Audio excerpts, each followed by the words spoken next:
करतारपुर नामक गांव में गरीब सास और बहू रहती थी। ऐसा नहीं था कि उनके घर में कोई कमाने वाला नहीं था, परंतु कविता का बेटा दूसरी शादी करके शहर में बस गया था। गांव में सास और बहू दोनों अकेली रह गई थी।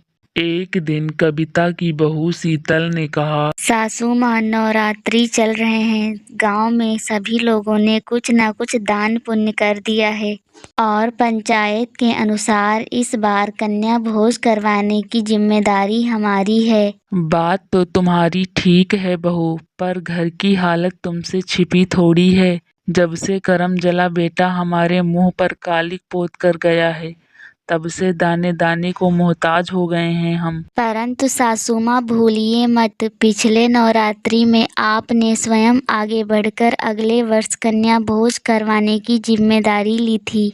यदि हम अपनी बात का मान नहीं रख पाए तो पुजारी जी नाराज हो जाएंगे और सारे गांव में हंसाई होगी सो अलग।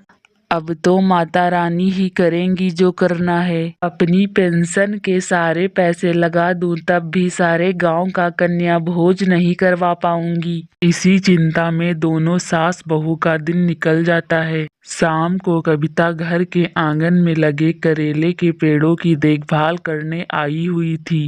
तभी पड़ोस की रूपा कविता से मिलने आ गई। और बताइए काकी, क्या कर रही हैं आप? फुटबॉल खेल रही हूँ रूपा, खेलेगी क्या? असल में रूपा और कविता में बिल्कुल भी नहीं बनती थी। तभी रूपा कविता के मजे लेते हुए बोली, अरे मजाक छोड़ो काकी, और बताओ कन्या भोज की तैयारी कर ली? इस बार का कन्या भोज तो बहुत ही भव्य होगा। आखिरकार आपका बेटा शहर में नौकरी जो करता है। हाँ बिल्कुल, क्यों नहीं। तुम्हारी तरह थोड़ी पिछली बार कन्या भोज में कन्याओं को सूखी पूड़ी खिलाई थी। अपनी बेइज्जती होता देख रूपा बोली, अच्छा काकी, मैं चलती हूँ, बच्चों के स्कूल से आने का समय हो गया है। यह कहती हुई रूपा वहां से निकल गई।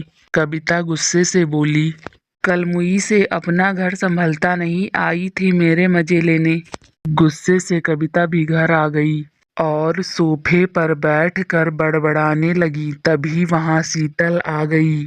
आप कहाँ गई थी सासू माँ? कन्या भोज के लिए व्यवस्था हो गई क्या?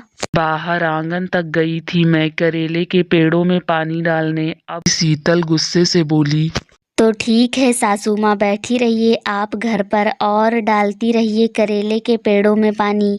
कन्या भोज में करेले ही खिला देना सबको।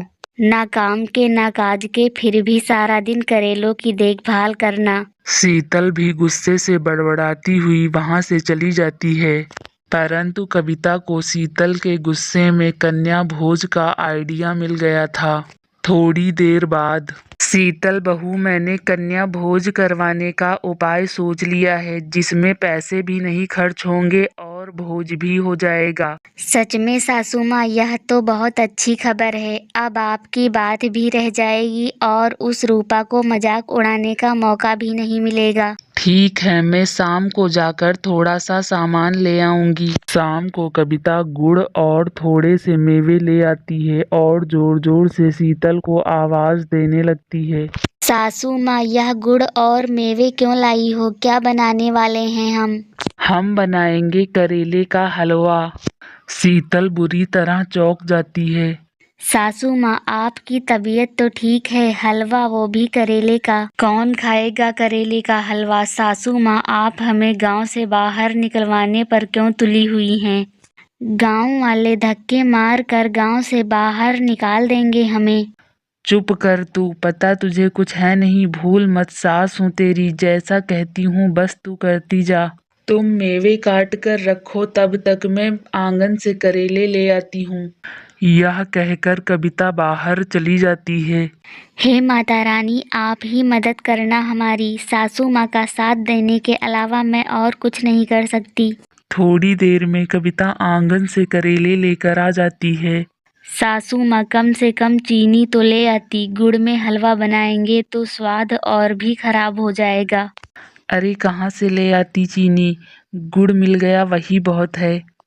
फिर क्या था, शुरू हो गई कविता के घर में कन्या भोज की तैयारी।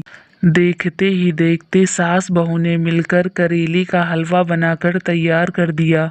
बहू, मैं जाकर भोज का सबको न्योता देकर आती हूँ, तब तक तुम बची हुई तैयारी कर लो। तैयारी नहीं सासू माँ, दोनों का सामान पैक कर लेती हूँ। आज तो पंडित जी गांव से बाहर पक्का निकाल देंगे। वहीं दूसरी तरफ कविता सभी को कन्या भोज का न्योता दे आती है। नियम के अनुसार सबसे पहले माता रानी को भोग लगाया जाता है, फिर पंडित जी कन्याओं को परोसने वाले भोजन की शुद्धता जांचने के लिए स्वयं खाते हैं। हे माता रानी, पंडित जी के गुस्से से हमें बचा लेना। धन्य हो कविता, तुमने हमारे गांव की चली आ रही कन्या भोज की प्रथा को सबसे अच्छी तरह से निभाया है। तुम्हारे बनाए गए हलवे का स्वाद मैंने आज तक नहीं खाया। माता रानी की कृपा तुम पर बनी रहे। शीतल मन में कहती है, लगता है सासू माँ के साथ साथ पंडित जी भी पागल हो गए हैं। करेले का हलवा वह भी स्वादिष्ट, अच्छा मजाक है। लगता है अब हमारे साथ पुजारी जी भी गालियाँ खाएंगे। पर शीतल को कहाँ पता था करेले और गुड़ ने मिलकर अलग ही स्वाद ले लिया है।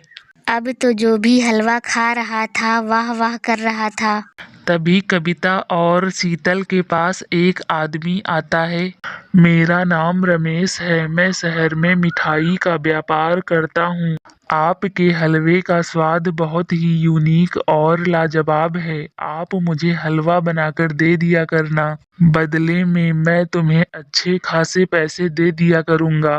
बाद में क्यों रमेश जी, अभी का बचा हलवा घर पर रखा हुआ है, यदि चाहो तो ले जा सकते हो। ये तो और भी अच्छा है। रमेश हलवे के बदले 4,000 रुपए देकर चला जाता है। बाप रे, हलवे के बदले 4,000 रुपए देकर चला गया। पर कविता को कहाँ पता था रमेश 4,000 से 8,000 बनाने वाला था। खैर छोड़िए, माता रानी की कृपा से कन्या भोज भी पूरा हो गया और घर बैठे काम भी मिल गया। शाम को रूपा कविता के घर आई।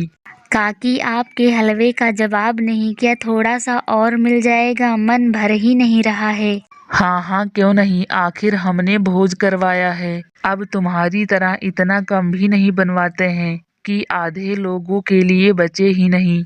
कविता और रूपा ऐसे ही एक दूसरे को ताना मारते हुए हलवा खाने और खिलाने लगती हैं, वो भी करेले का। दोस्तों प्लीज वीडियो को लाइक कीजिए, सब्सक्राइब कीजिए और शेयर कीजिए।